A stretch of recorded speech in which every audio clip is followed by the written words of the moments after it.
Hello and welcome to another Bad Comic Review. Today I just finished reading Captain Atom issue 6, and it opens with someone walking down the street in a trench coat in Tampa. It's a little warm for that. Homeless guy asks him for change, and he's like, "Here, have my coat." But instead of an altruistic move, it is in fact Dr. Spectro, and he creates some illusions, or holograms more accurately, that terrify the homeless man, a couple of guards, and a cab driver. And it's funny too, because each person sees him as a different thing. The bum sees him as a demon, the guards see him as like a purple Hulk knockoff, and the cab driver sees him as like this snake. And the cops don't believe these guys, but then one of the other officers hands the sergeant a copy of the Captain Atom book, because the guy identified himself as Dr. Spectro, but they didn't have anything on Dr. Spectro. So then we go over to the military. We see Colonel Ealing talking about an article that appeared in the National Penetrator.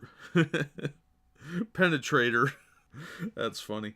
Yeah, the article was about Dr. Spectro coming back, but he's talking to a woman named Miss Delgado, and she's the one that wrote the book to help fabricate the lie of Captain Atom. And what's most important is that there was an accident while Dr. Spectro was getting away, and a bunch of school kids got hurt. Captain Atom's talking to these kids, trying to cheer them up because they're all injured and whatnot, and he feels bad because he knows that Dr. Spectro was a lie created to create a cover story for him, thanks to Miss Delgado and Colonel Ealing, which neither Colonel Ealing nor Miss Delgado were very upset about the whole situation, other than somebody knows that the lie's been exposed, at least to one person. However, Miss Delgado says that it does fulfill their need to secure a legacy for Captain Atom because it fits into the cover story.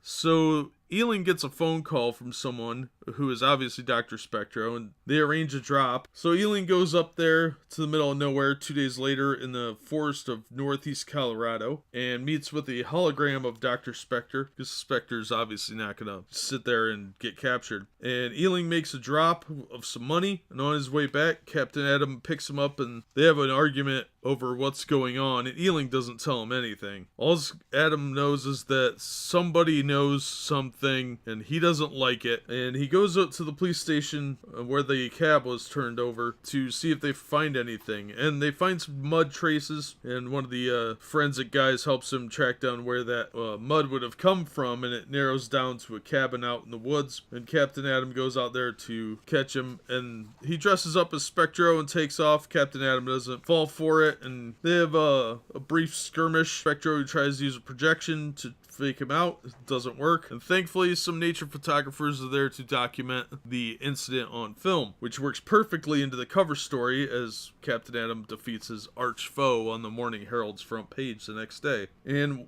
Ealing tries to have Tom Emery, Dr. Spectro, murdered in jail, and they're gonna frame Roy Bivolo, the Rainbow Raider, for it because he's still in the joint. So Captain Atom shows up and warns the prisoners to leave Tom alone because he has to, because it helps perpetuate the lie. And you can just see the disdain in Captain Atom over what's going on. And Tom Emery knows that he is safe and he will be taken care of in the jail. And Captain Atom is just fed up, and he says they know that he's not a superhero, he's just a piece of the lie. And that's how the issue ends. This was a fun issue. There was a lot of story. I'm telling you, Carrie Bates must have wanted to write this as a TV show, because it really would have made a good TV show. And if they ever do a Captain Atom TV series, they should really base it off of Carrie Bates' storyline, because it's pretty good.